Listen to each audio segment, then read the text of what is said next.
Well, good evening, everybody. Fans and friends, we have David Boog. Is it Boog or Boog? Boog. Okay. Yeah, We're going to have to get that right. I don't want to call you something wrong the whole time. it's all good. Krol, he is a Bowlifi PBA staffer, and he is now his a first-time PBA champion. So, first of all, congratulations. Thank you. That had to be pretty exciting. I've I've watched you in the past at different things, and I think you bowled in some of the tournaments. I might have even live streamed in Ohio. Yeah, You bowled in some of Jody Boyd's things, maybe. yeah. The last 2 years, I've bowled the mega events. Yeah. I live streamed that, and I remember watching you. I know when you can go on some strings, you can throw some strikes. Yeah, Plus, you're very entertaining to watch. So, yeah. A lot of energy. yes. Too much motion. So that's kind of a cool thing too. So what is, just kind of go, where did Boog come from, man? We got to ask that first, because I'm sure a lot of people and favorite question. So growing up, my mom gave me the nickname, and I guess growing up, I was a cute little booger, and then started crawling, was an ornery little booger, and the name kind of just stuck. Yeah. Me and my father share the same name, so there's so many Davids in the world, and I want to be unique, and I just kept the nickname through like youth sports, baseball, football, and basketball. I played basketball for 1 year. Wasn't tall enough for that game, Right. but kept the nickname. It got me best nickname in high school. I won that senior superlative, and it just stuck throughout the whole year, and it keeps me different. It allows me to be a different individual and to have a cool brand. Well, absolutely. I like that. You got the logo right on the front. Yeah. And that's kind of neat how you turn that into your own brand and branding yourself as a bowler. Mm-hmm. I guess we'll start way back when. You're still a young man though. How old were you when you started bowling? I mean, what kind of got you into it? So I started bowling at the young age of like 2 to 3.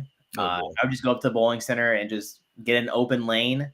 My mom would put me down there, and I would just start chucking balls. And I was just too young, and everything was way too heavy. So I just always had the two hand on it to help me. And it evolved into what it is today. I've never really bowled one-handed, but I've always bowled two-handed. Never thought about it. Right. That takes away one of my questions. When did you start two-handed, and how did it start? Always. Do you have a big influence in the game? Is it a coach? Is it your father? Is it your parents? Or, somebody in the game that keeps you, that's one of your biggest influences and helps keep you driven?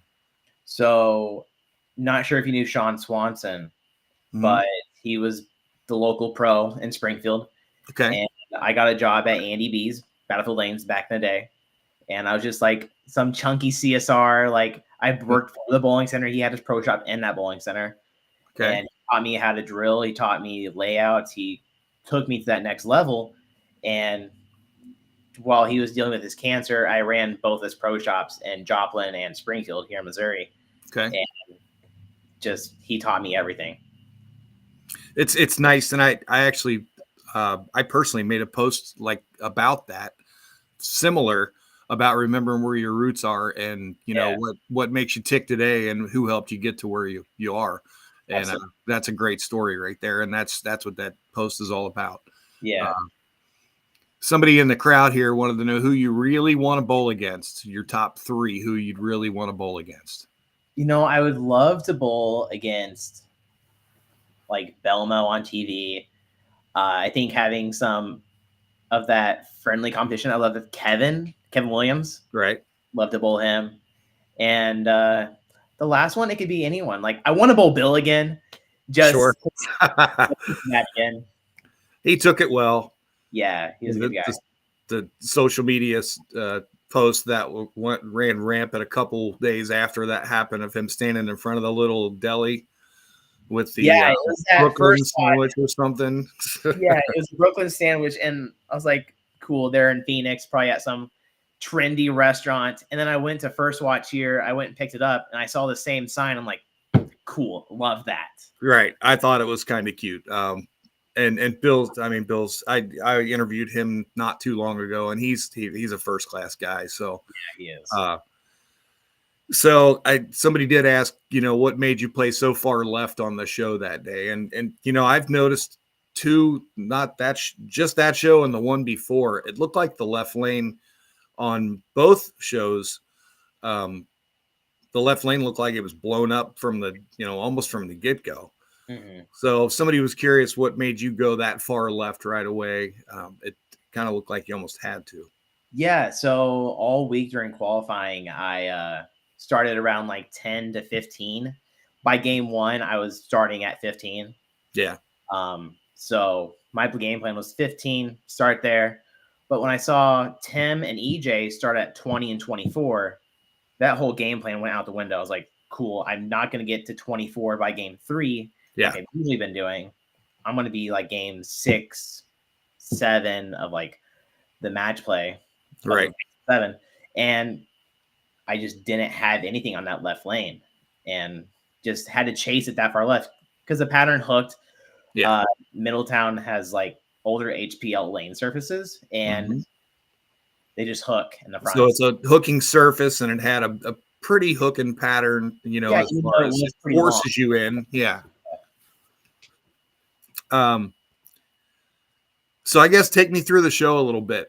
You went through, bowled a couple of the pretty good names on the show, and just take me through your feelings. What kind of nerves? I mean, how were you feeling going through the show? So it was nerve-wracking for sure. Saturday, I didn't really have any nerves. The day prior before the show, my wife and my mom flew in, and I picked them up in Philly. We had a great lunch in Philly. Then we drove back to Delaware, and really wasn't feeling it. Wasn't really thinking about it, so I think that helped a lot. But the morning of the show, like mental freak out. Like I had all these different emotions of like, I want to do well on TV. I don't want to mess up anything. I just want to have a good show. And I was like, you can't control that. But even though I just got here, I have to be proud of the situation. Like I'm guaranteed third place and I can't be mad about that. It's a great event. It's good points for the year. I can't be mad about it. And it just came in really nervous. The amount of time you get before the show is ridiculous. Like it's like 30 minutes, isn't it? So the practice lanes turn on, I think, like an hour and a half before the show. Yeah. And then in the middle of that, you can go to the actual TV pair, get your 8 minutes or 12 minutes, whatever it is. And then you go back to practice pairs and you can bowl while the show is going on. Yeah. And then when your match is up, you get 8 shots, 4 per lane. And just the amount of time you had to practice, I was able to calm the nerves a bit. And the first shot on TV went dead flush. And that was like, cool. We're in 1 for 1 right now. We're good. And then proceeded to Brooklyn 5 times. Well, we both know it happens. It does. I've got a couple comments over here on the chat where I don't know if you can see the chat on your side or not. Yeah. Where people are saying that they loved how you apologized to Bill for some of the Brooklyns. Yeah, it's like you don't want to win that way, but it can happen. With all the hate that I saw, it was like getting to the point like, do people want me to just give Bill the win there and be like, hey, I don't deserve this. You go on. It's a game we play. It happens. And the rules are you have to take them no matter how they fall. Yeah. We're playing a game at the end of the day. I knocked down the most pins. It wasn't the prettiest, but it happened. Yep. And that win comes with a couple perks now, right? You don't have to bowl a couple days ahead every time now. You don't have to do the PTQs anymore. Yeah, no more PTQs. I'm in the TOC for life now. See, that's I'm bowling. Those are nice perks right there. Yeah. The PTQs, how tough is that to get through? I mean, you've had good success this year. Yeah, they are getting through them. I'm sure it's cut through. Whole different event. Even just trying to get into the main field with like the big names. You're taking 7 to 12 guys out of a field of 80 to 90. Yeah. That ratio is just insane. I know like the top third will cash and get their entry back. But the real reason why we're all there is to get into the main field to get points for next year. Top 43 is very important. And the fact that I was doing so well already this year, made a couple cuts, deep runs, and even to cap off a win. I wasn't even expecting it. Sure. Like, I never thought of myself of winning on tour, even though all these other guys are saying you're like Thanos. It's just inevitable. It's going to happen. Yeah. And it happened, and I'm super glad it happened. Sure. So we're just moving forward and see if we can get to the top 16 in points for the playoffs. That would be really cool. Yeah, it would. Yeah, but the lack of the PTQs, I've got some friends who are part of the PTQs, and they're out there giving it all they got every week and week in and week out, and they work hard when they're at home. And Ben Sobel comes to mind. I don't know if you know Ben or not. Yeah, he just moved to St. Louis. Yeah, he did. He's from just north of me in Columbus, but he's a first-class individual. But I know he's out there grinding all the time along with everybody else, and being able to not have to do that anymore, again, has to be huge. And somebody just asked a question in the crowd, and it's one of the things I've written down. Antonio wanted to know, outside of bowling, what do you like to do in your free time?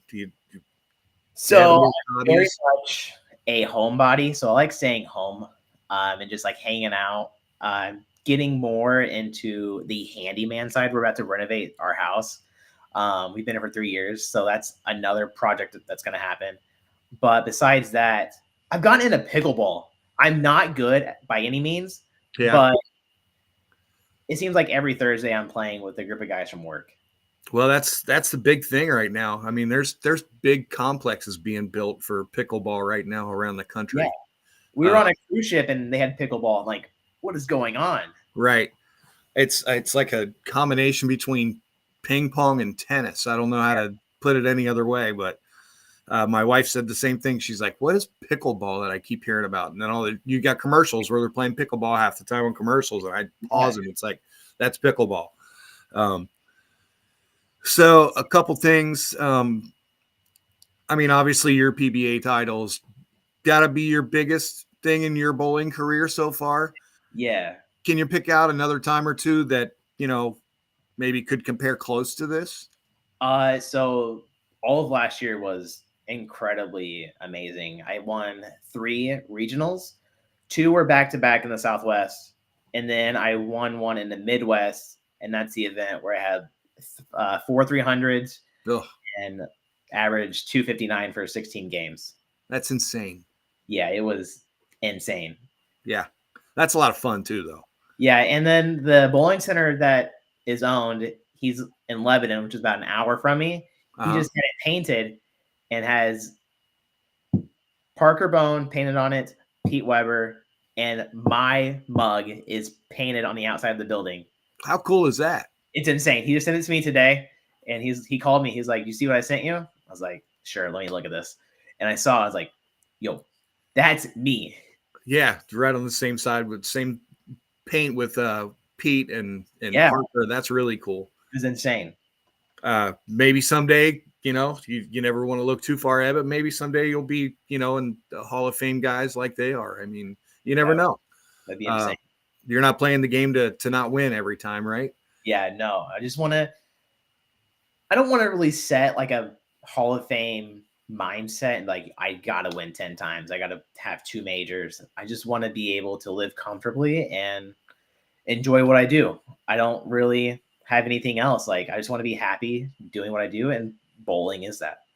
Well, and just like your first win, you weren't expecting your first win when it happened, and that's just like a major may happen, and 10 wins or 2 majors. I mean, you never know. Yeah. So those things just fall into place when the time's right. You're going to have your time, and right now this season has definitely been your time. So kudos to you for that. Thank you. So we got to talk about the jerseys a little bit. We are both part of Bowlifi. We've got the new tour line jerseys. I'm wearing one of them right now. Yep. The new tour line, it's a 4-way stretch. If anybody out there that's watching or listening, whatever, and they have not ordered or had a chance to get their hands on one of these yet, Boog, why don't you tell me what you think about them? Yeah, so they're incredibly comfortable. Usually I always wear a t-shirt under because I'm like, something's always itching or something doesn't feel right. But with these, like, you don't need anything. They feel better than like golf polos. Yes. And I've had High Five. I've had every brand. and these are lighter than anything I've had, and just they breathe way easier than anything. Yeah, I mean that the jerseys that were that are there before these were here, and the ones they still sell, they're pretty awesome too. But when I ordered the first one of these, and I actually was able to go down a little bit in them, but just the room and just how you feel when you're moving around, you don't even know. There's no restriction whatsoever. They're pretty amazing. So, if you get a chance, go on to bowlifi.com, check them out. It's the Tour Line Jersey 4-way stretch. You can use the code Boog. Go ahead. What's your coupon code? I believe mine is Boog 300. Boog 300 or TMT Bowling. Either one of those will work. But put the code in there, get you some jerseys, and Bowlifi will take care of you. And these things are pretty special. I mean, I've gone through a lot of jerseys through my lifetime, and I haven't worn a jersey that's been this nice. So yeah, no, they're super. Shout out to the folks that came up with this material for what they have. Yeah. So one last, and he was like, "You have to try it." He's like, "What's that?" Seminelli. He messaged. So I was like, "Hey, I need some jersey designs for the next year," and he's like, "You have to try this." He's like, "I'll try anything once." So I'm not going back. I talk to him every day, just about. So yeah, he's that's my boss. So we bounce ideas off of each other all the time. He's a pretty excellent guy to work with. So cool. Let's see. There's one more question here. Somebody said, "As a mad props on the win. Can you give any insight into the PTQ process and the guys you think are close to making the jump that you just did?"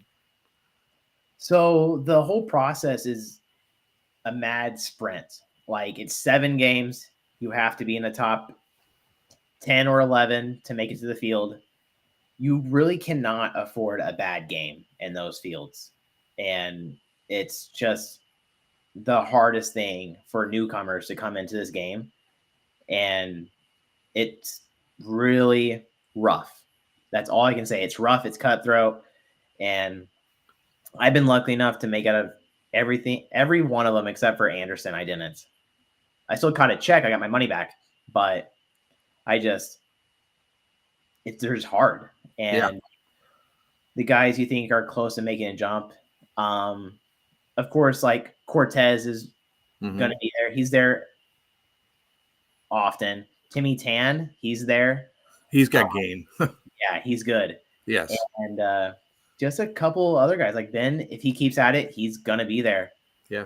And just, it's hard to pick out one or two because everybody of them, every one of them are out there grinding to get there. So but I'm sure there's some, and I mean, I'm sure somebody out there saw you at one point last season, this season, and said he's close to taking that next step. So hopefully there's we can have another interview with another Bowlifi guy down the stretch here, and soon that makes the same sort of leap that you just did. So last question, and this is the one I always like to ask, is if you put together a team and it was your top 5, obviously you were included, who would be 4 others that you would put on your team? Say it was a Baker match, and you had kind of like the PBA league, and you had your top 5 bowlers that you wanted on your team, top 4 other bowlers. Who would you pick?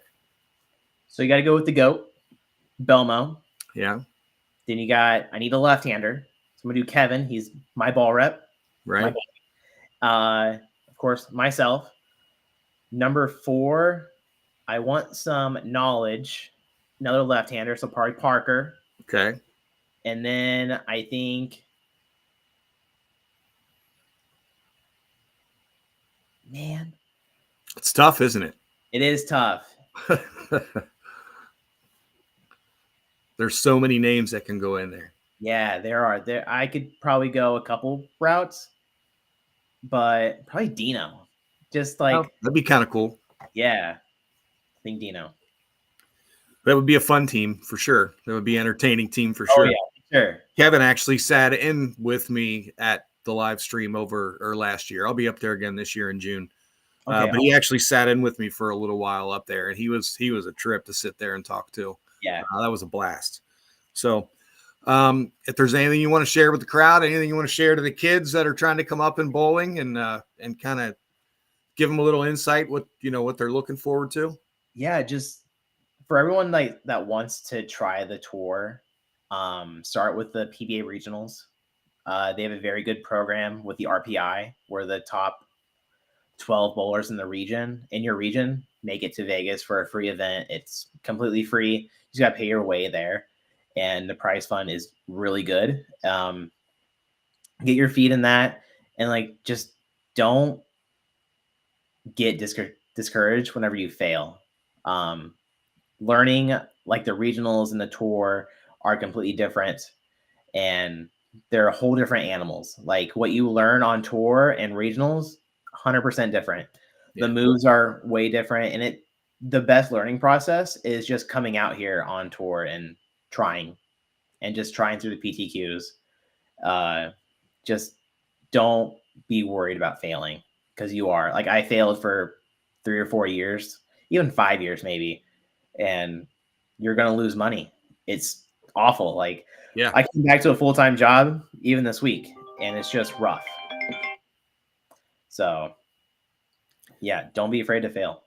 Must have been a phone a friend, somebody trying to call you for a question. Yeah, I have my phone on. I'm waiting for a call from the PBA league, and it's just not happening. So man, I know there's still a little time left. There is. So I mean, that's pretty much all I've got. I always tell this to the kids: make your spares. Yeah, that's always a big difference on the show. I spared everything on the show except for the 5-2. Then the 10 frame gets bill. But besides that, spared everything, kept everything clean. So give yourself a chance. Yeah. So absolutely. I do appreciate you spending some time with me this evening. I think you said you bowled tonight, so hopefully you have a exceptional night bowling and have some fun. Thank you. I had 833 last week on the last string pins. So yeah. Yes, so. I shared that, and I thought on string pins. I mean, I think the strike or two that you showed on it. I mean, they look like I've never really watched string pins. Yeah. In depth to get a full opinion of them, but there's a few couple hits that are like questionable, but you get it back. I think during one string, I slid the 2-8-10 over. That didn't make any sense for like a 9-bagger. Like it just didn't make any sense. So well, I guess that's. I mean, it's just like anything else. It's a learning process. You'd probably have to hit them a certain way to knock them over. Yeah. Yeah, I'm gonna take some time and go check them out sometime when I get a chance just to watch them. But again, have a good evening tonight. Bowl well. Good luck at the U.S. Open. We'll be watching the scores, and thanks for representing Bowlifi out there. And keep doing things the way you are. It's gonna finish off the season strong. Yep. Thank you so much. All right. Thank you, Boog. Yep. No problem. Good night. Good night. Bye.